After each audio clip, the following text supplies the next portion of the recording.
No, I thought there's not, aren't others? I didn't know the 9. It said 7 to 7:30. I was being optimistic. I think there's a bunch coming down. I just believe the people. Oh, yeah, Voting yeah, on the yeah. video. No, Karen Jackson's in the news because it's like VP possible. And,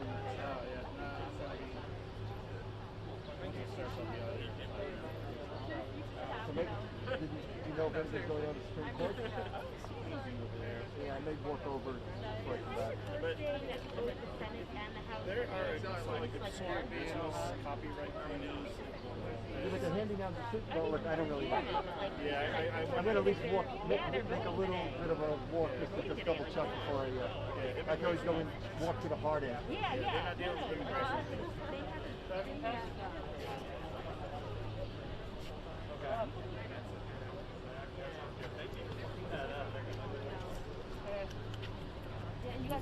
This is the final mic check.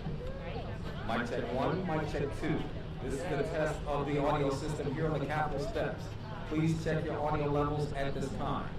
Mic check 1, mic check 2. Once again, this is the final check of the audio system here on the Capitol steps. Mic check 1, mic check 2. Yes, sir, I'm going to tape it down. Oh, no, I'm going to tape it. Okay.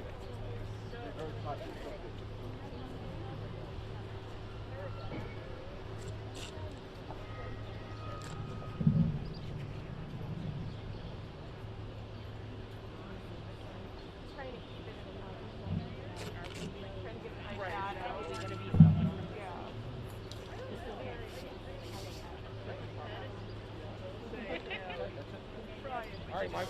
Never know.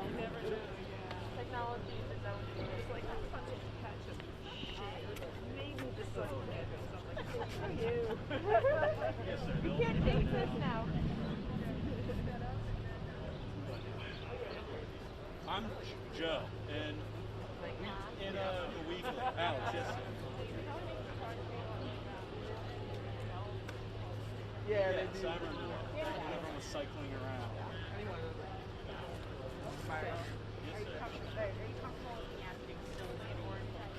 Right, we want to just right in front of town. We can just make sure that still photographers are as close to the stand as possible. Exactly, that's right. Granted, it was a big town. It was not.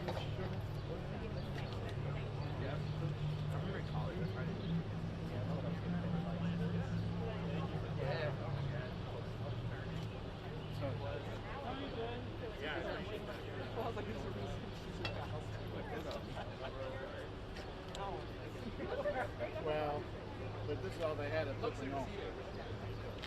You should go. Have you ever been to Beast? Oh my God, Alex, you need to go.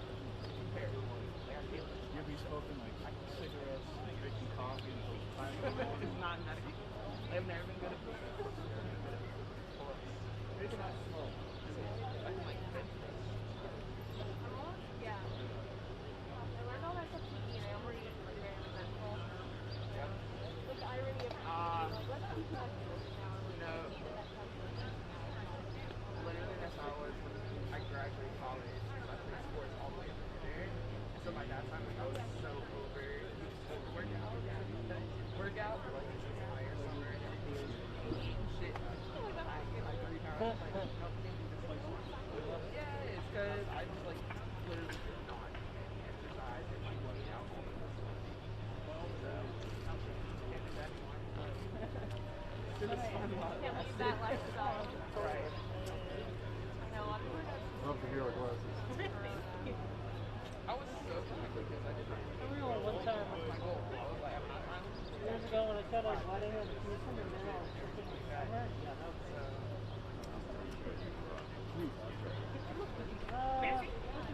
Oh, sure, right. Yeah, what's through the viewfinder so I don't have to move the seat. Do you have some hard on something? Somebody just actually comes out and says, Kinsey, oh my God. yeah, oh gosh. God, you're alive.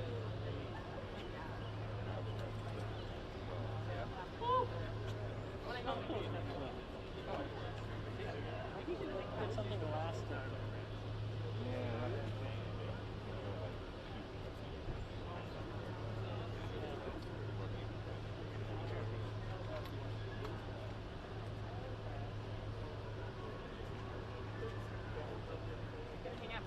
Well, I'll get them coming. Yeah, everyone will be there, and then I'll go there, and whatever. It's great when because of the pandemic. It's easy to tell like a million cameras here. I mean, it's bad if you get one or two.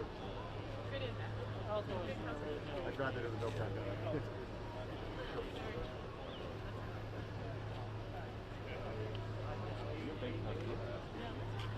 And it's not worth it. You know, I'm not saying it was worth it. But the facts are the facts. Yes. The reality is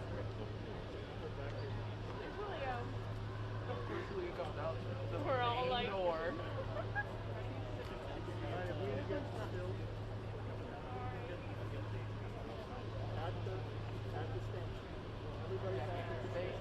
yeah. Get them coming down, but everybody has to the stage.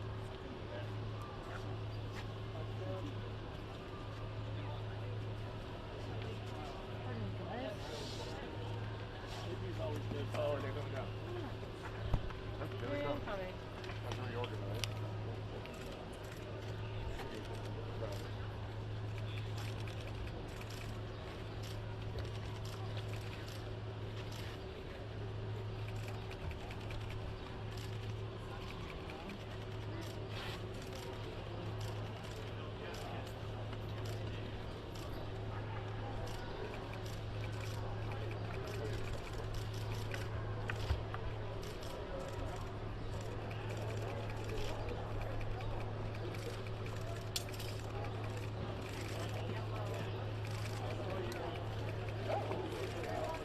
Nope, I did it. That's why I don't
Like gym class, hold your arms out. Danny Thompson!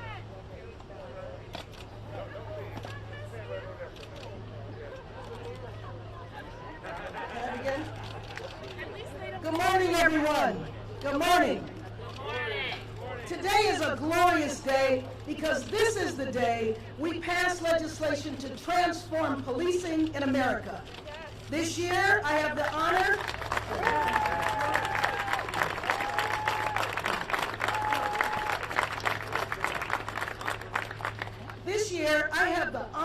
and the privilege to chair the Congressional Black Caucus. Next year will be the 50th anniversary of the CBC, and 49 years ago, the 13 members of the CBC were leading the fight in Congress to address the long-standing history of police abuse in the African American community. In 1972, Representative Metcalf led the way in developing an agenda to reform policing in black communities.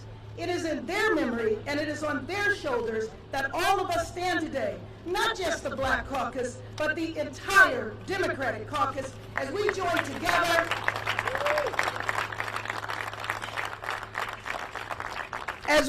together to finally bring about the change the founding members of the CBC valiantly fought for.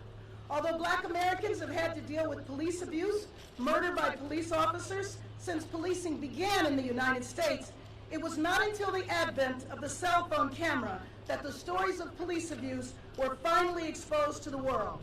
Before then, the deaths were simply disregarded, not believed, not acknowledged. But just as it took news camera coverage of the civil rights protests in the 1950s to reveal to the world the violence that was commonplace when African Americans attempted to exercise their constitutional rights, the cameras exposed the reality that the right of life, liberty, and the pursuit of happiness is not guaranteed to all African Americans at all times. Policing was just not questioned. But now the world knows about the private ritual in African American families, the rite of passage from childhood to adolescence, passed along to each generation since our arrival on this continent, a rite of passage to all boys and to most girls, known as the talk. When encountering police officers, make sure you behave. Make sure you do as you are told, no matter how humiliating, because if you don't, you might not survive. In my city in Los Angeles, young black men know to assume the position when told to get out of the car by police officers. Police officers joke and say that's because they are LAPD trained, because they understand that assume the position means hands up on your head or drop to kiss the ground. Assume the position, assume your place. But on May 25th, 2020, our world changed. This time was different. This time the video just couldn't be questioned. The slow murder of George Floyd that took place over 8 minutes and 46 seconds was just not up for speculation. Prior to this gruesome murder, some even questioned cell phone videos. Well, we don't really know what happened before the camera was turned on. Well, what did he do? What crime did he commit? Because I've never experienced anything like that. An officer never treated me like that, so he must have done something to deserve to be killed. Not this time. This time, hundreds of thousands of people in every state in the Union are marching to make sure that he did not die in vain. His death will not be just another black man dead at the hands of the police. Sadly, people around the world are marching for human rights in America. The United Nations has held discussions about human rights in America. We are supposed to be the beacon of hope for human rights in other countries, and the Justice in Policing Act is a bill for human rights in our country.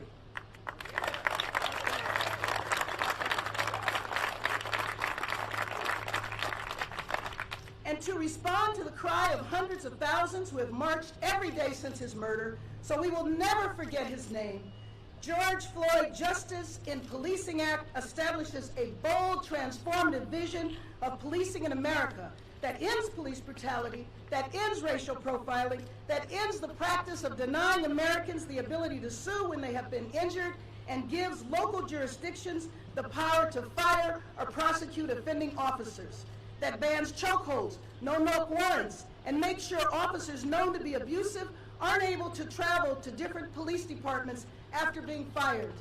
12-year-old Tamir Rice would be alive today if the Justice in Policing Act had passed 6 years ago. It is fitting that today we will pass this historic legislation. It is fitting because today, June 25th, would have been Tamir Rice's 18th birthday.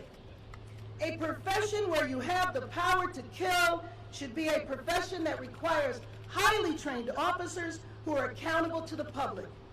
Embarking on a journey toward a new vision for policing in America is only possible because of the incredible leadership in the House of Representatives.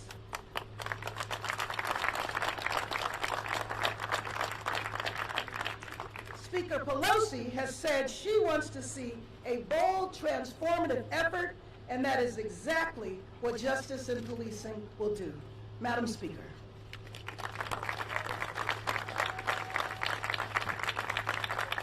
Thank you, Madam Chair. Liberty and justice for all. That is what we pledge allegiance to every day. Today, we stand across from the Supreme Court, where 7 years ago today, the court undermined justice with the Shelby versus Holder decision to gut the Voting Rights Act, which we have enacted again to fix with our Voting Rights Advancement Act, sitting over in the Senate. Today, we sit amid the injustice of the coronavirus, which has disproportionately inflicted suffering on our communities of color, which we enacted to address in the HEROES Act, which sits over in the Senate. Today, we are standing here for justice as we bring forward the George Floyd Justice in Policing Act. Exactly 1 month ago, George Floyd spoke his final words, "I can't breathe," and changed the course of history. Since that horrific day, Americans from every walk of life and corner of the country have been marching, protesting, and demanding that this moment of national agony become one of national action. Today, with the George Floyd Justice in Policing Act, the House is honoring his life and the lives of all killed by police brutality and pledging never again. The George Floyd Justice in Policing Act will fundamentally transform the culture of policing to address systemic racism, curb police brutality, and bring accountability to our police departments. It will save lives, as the distinguished chairwoman of the Caucus, author of this resolution, has spelled out. 2 weeks ago, Philonis Floyd, the brother of George Floyd, testified powerfully before the Judiciary Committee.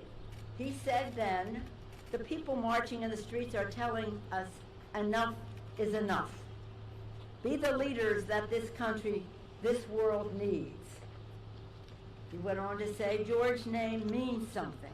If his death ends up changing the world for the better, and I think it will," he said, "I think it has, then he died as he had lived. It is on you to make sure his death isn't in vain."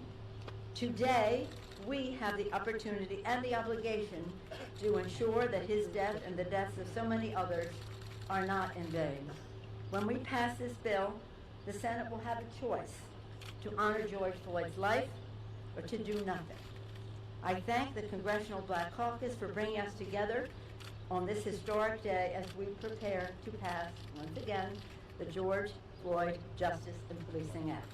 We are blessed to be led by the CBC Chair, Karen Bass, who brings 47 years of leadership advocating for racial justice and an end to police brutality. Thank you to the Judiciary Committee Chair, Jerry Nadler, for his leadership, also to Representative Sheila Jackson-Lee, Representative Emmanuel Cleaver, and all of the Judiciary Committee members and Black Caucus members and other caucuses of the Congress as well for their tireless work to bring this bill to the floor. We are privileged to be joined with Kristen Clark, President of National Lawyers Committee for Civil Rights Under Law, a champion for equal justice in America. We welcome you and thank you for your leadership. And with that, it is my honor and privilege at this time to yield to the distinguished chair of the Judiciary Committee, Jerry Nadler. Mr. Nadler.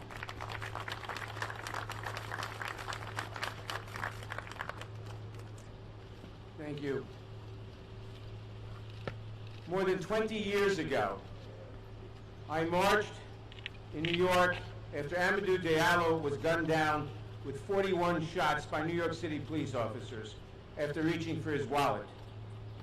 15 years ago, officers unleashed 50 bullets, killing Sean Bell the night before his wedding day. And today, we see how little black lives still matter in this country, in too many parts of this country, with too many police officers, with too many people. We must change this. It is long past time to change this. Today, I join with millions of Americans across this country in saying enough is enough. I'm proud to join my colleagues in delivering on the promise that so many of us have made, that real change is on the way. Today, we will pass the legislation that will reimagine policing for the 21st century and will hold officers who commit misconduct accountable for their actions. The House will do its duty and will pass the Justice in Policing bill today. I hope the Senate will do the same, but I fear it will not. This is not the time for half measures. It's not the time for further study. It's not the time for sham fake reform. The Senate bill is sham fake reform. It gestures, it uses some of the same words, but it does nothing real. We must insist, the country insists, on real change, that Black Lives Matter, and that the Senate, the Republicans in the Senate, cannot be allowed and will not be allowed to thwart the will of the country. They must support our legislation, and I predict that eventually, it may take a while for the pressure to build up in the country, they will. Thank you.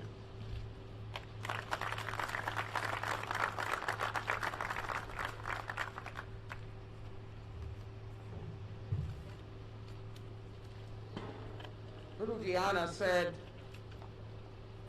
in the aftermath of the death of her father, Daddy has changed the world. So as I stand here today, let me proclaim, as a member of the United States Congress, the Congressional Black Caucus, and this outstanding Democratic caucus, that the George Floyd Justice in Policing Act is not a figment of our imagination. It's not an idea that we just wanted to exhibit our proudness of the law. But this legislation is America's legislation. It is a patriotic stance that says that we all are created equal under the law, and we are not to be denied that equality. This is an emotional day for many of us who have worked for decades on police reform and ending police brutality. It is an emotional day for many of us who have interacted with America's law enforcement, citing the good deeds and mourning those who have fallen in the line of duty. Do not dare to suggest this outstanding speaker, chairman of the Judiciary Committee, civil rights leaders, Ilhan Omar, and our chair, Karen Bass, and others, have any angst or stance against law enforcement. What we are saying is, in this time, in the multitude of sections of this bill, in complete contrast to the lack of substance of the Senate bill, is that we list a roadmap, a pathway for justice in this nation. That justice is qualified immunity that gives the right to the victim to be heard as well in the courthouse. It gives the right to a federal ban on no-knock, and it gives the right to ending chokeholds on a federal law. There are many other things, and I would imagine that black parents will always give the talk. But isn't it better to have a federal end to racial and religious profiling, no matter what you're wearing, what your attire is, what the color of your skin, that you're not stopped because you don't look like everyone else? That is what this bill does. So I am grateful to all that have put and stood in the creation of this bill. I am grateful to my Judiciary Committee colleagues who worked unceasing and worked under the leadership of the Congressional Black Caucus. We know that that takes a lot.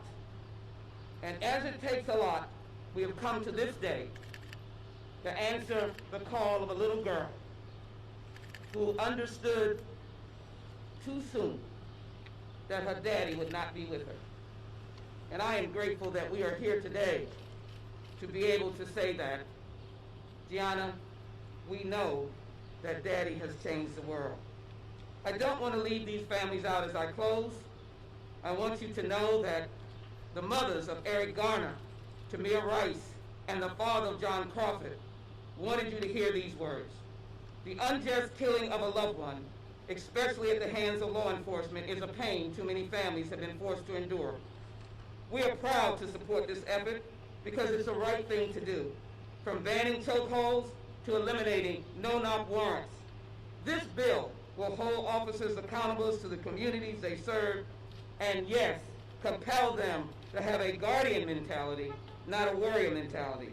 In the valiant pursuit of justice, this is a strong step in the right direction. God bless this nation, for they are now turning the corner. This is America's bill for a new America in policing. I'm delighted to bring Kristen Clark forward, who has also had a lifetime of continued work and fight for justice and civil rights. Kristen Clark. Good morning. My name is Kristen Clark. I'm the President and Executive Director of the Lawyers Committee for Civil Rights under Law, and today is a good day.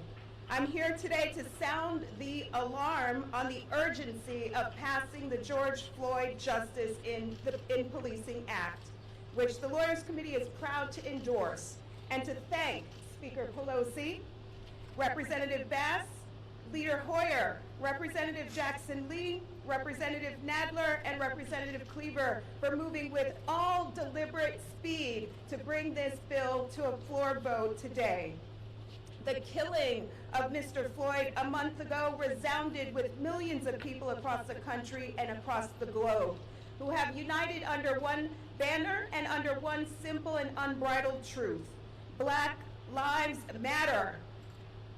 Now we are at a turning point as a nation where people across the country are urging our government to take bold and transformative steps to fundamentally change the broken relationship between law enforcement and people of color across our country. The George Floyd Justice in Policing Act meets the challenge of this moment by incentivizing officers to act as peacekeepers and partners with the community, incentivizing de-escalation and banning police techniques like chokeholds and no-knock warrants in drug cases. It's a bill that would create stronger accountability mechanisms for officers who break the law and violate our civil rights. This is a bill that will end qualified immunity and strengthen the ability of the Justice Department to hold officers accountable. It's a bill that will create a national registry of officers who have broken the law or committed misconduct so they can't be simply rehired in another state.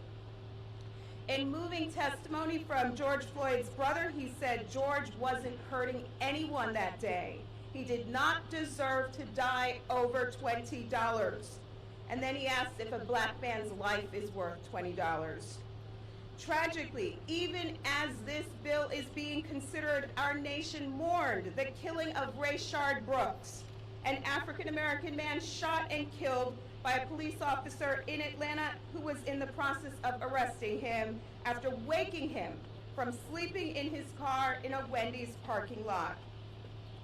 The killing of black men and women across our nation like George Floyd, Breonna Taylor, Rayshard Brooks, Eric Garner, Philando Castile, Alton Sterling, Tamir Rice. This is a cancer of racism in our nation that must be confronted. It is the civil rights issue of our time, and it is past time that we acted. The Lawyers Committee, the organization that I lead, was founded at the request of President John F. Kennedy in 1963 during the height of the Civil Rights Movement, because he wanted to mobilize lawyers to protect the civil rights of African Americans and other people of color. And here we are in 2020, still fighting the same fights. Enough is enough. When the law does not sufficiently protect people, we come to Congress and ask for change, and they have delivered. The moment is now.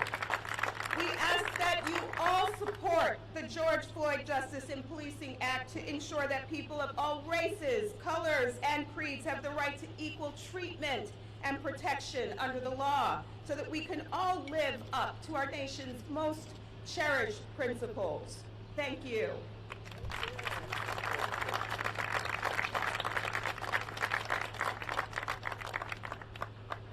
Madam Speaker, Madam Chair, there is, I believe,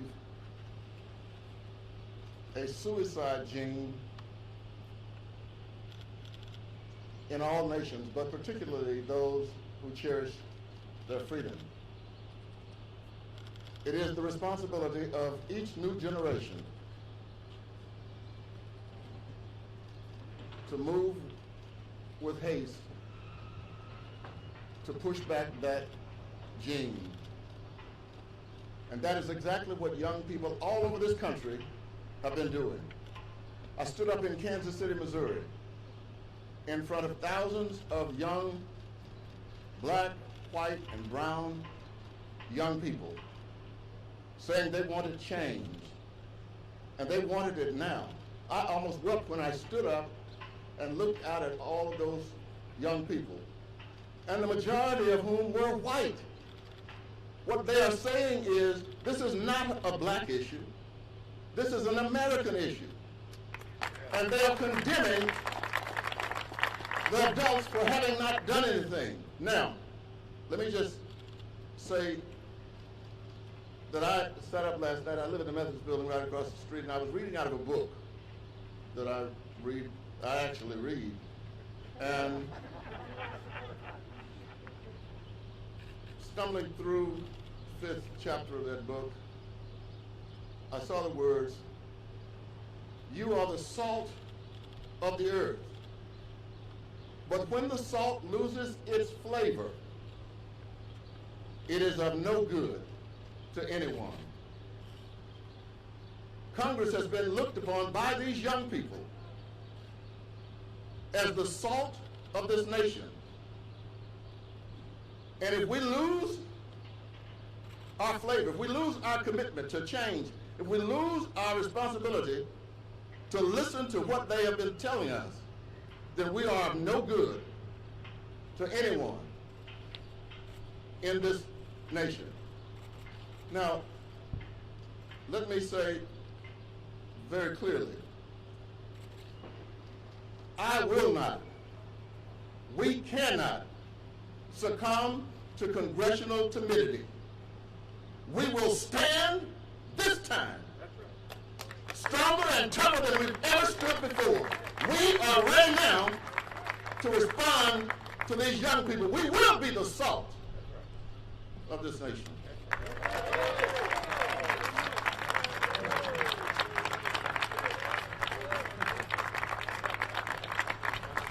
Historically, whenever great change, great transformative change has taken place in our country, it's because there has been a mass movement that has demanded that change.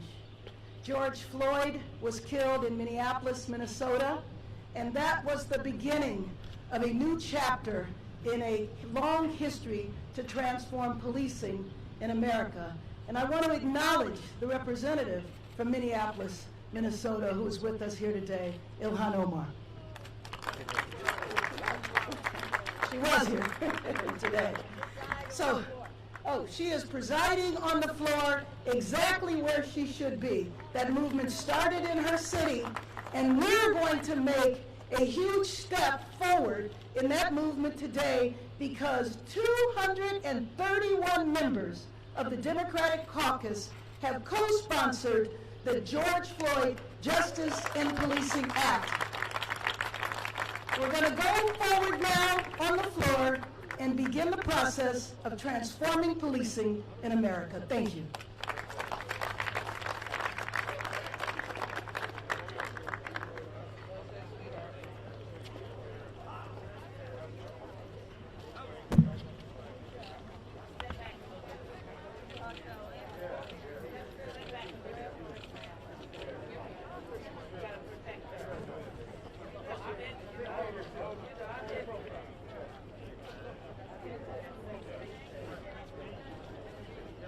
Carrie.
shit when you get some out. People look forward. They'll pull it up. See, I was there.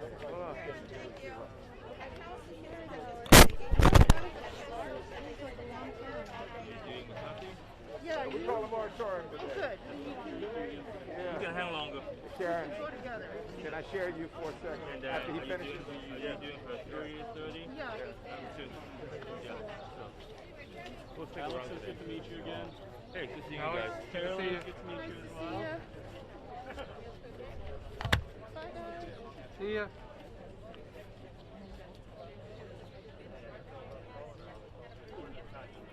So, they're going to in this tripod and the children's car. They're staying out here, right? So we don't have to worry about. No. I also, standing from the side, I noticed it was towards the stand a little bit. I don't know if that was what we need, Right here. but it could have been. That was me. Okay, so you're gonna be in detention here all day? Well, good part of the day. I think when they're in debating for like 4 hours, we will not be out of this. Right. Great, We're Fox. And you're? I'm Eva McKenna, I'm a spectrum user. Good to meet you. Nice to meet you.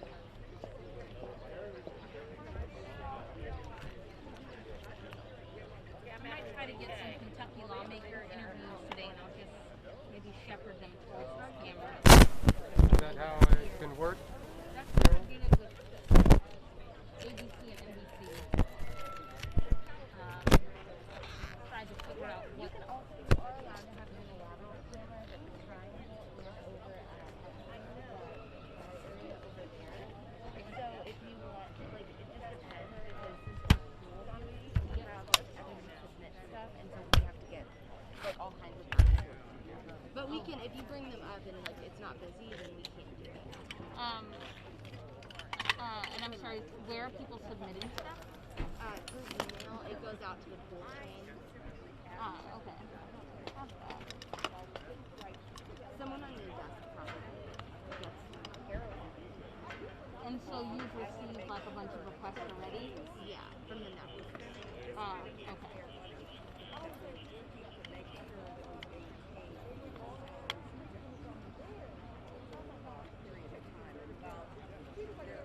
So the Kentucky primary was Wednesday? Tuesday. Yeah. Are the results in? And No.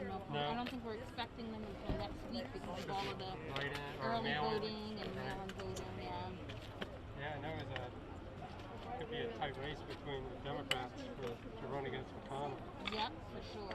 Interesting race. Oops.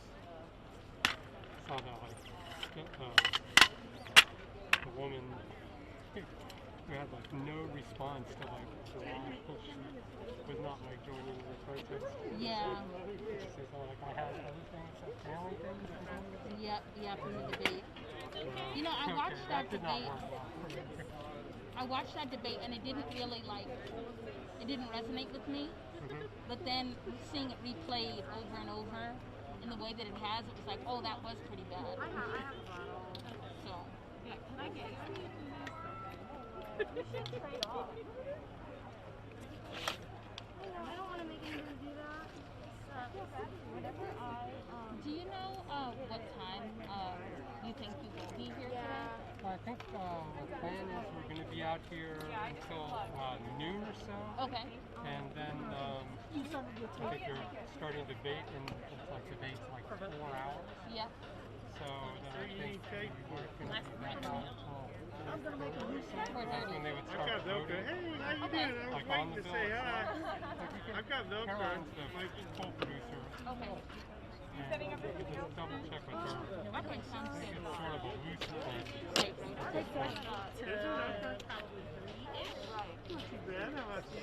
Sounded good? Hey, what's your name again? John. Hey, Dale. Virus. That was great talking to you. Hopefully you'll find someone you like and develop a birthday. That's absolutely. college qualifying someone new. Yes, sir. We saw her, we used to have an apartment in New York and Central Park. Well, you know, free DC concerts, is during brutal. summertime. They're louder And we than saw her phenomenal. play. It was just awesome. Outside, beautiful night. But Dylan's good.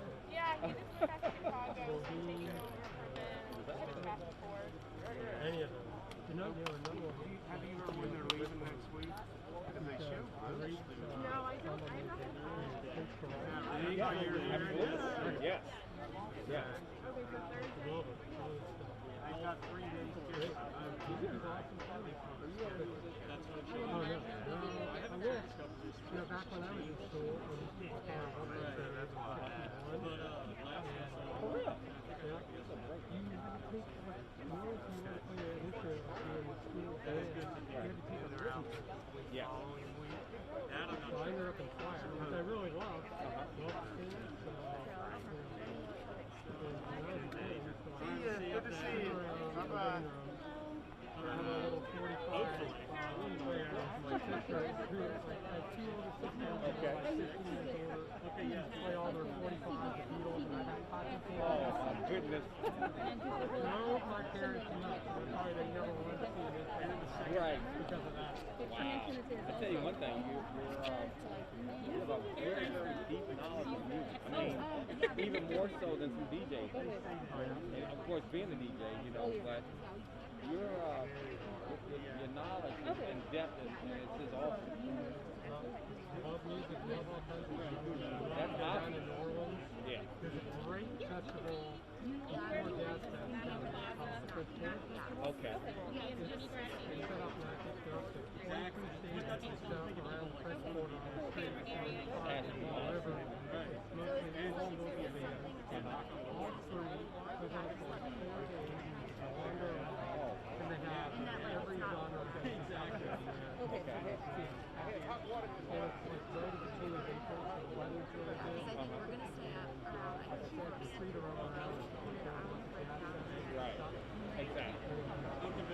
highly recommend doing that. And again, like all kinds of, every genre of New Orleans music, there's so many. Yes. And then a lot of the bands that play usually play with guitars. So you can like listen to music and more you can have all night. It's great. You too, man. Who knows? Forward to hearing them again. Okay. Let me know when he's doing an event. I'll come cover for you. Oh, you. Gives us music. He sets the vibe. How you doing? We can shake hands, right? All right. All right. How about you? How's Bean and... Oh, are they doing good? Yeah, they're doing. Did they come back at all for that wartime work? Okay, so they just been out there. Hey, Caroline, I'll be right back. I'm just parked right over there. Oh, cool. Some of this dead weight. What's up? Is there anything good? Nope, you just hang here. There you go. Rocking and rolling. I don't know what's going to happen day to day, so we just keep it real and keep moving, right?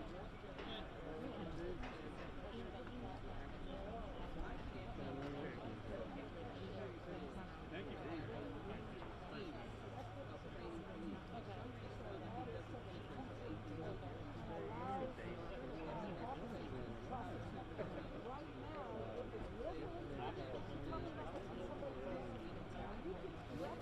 All right, good to see you guys.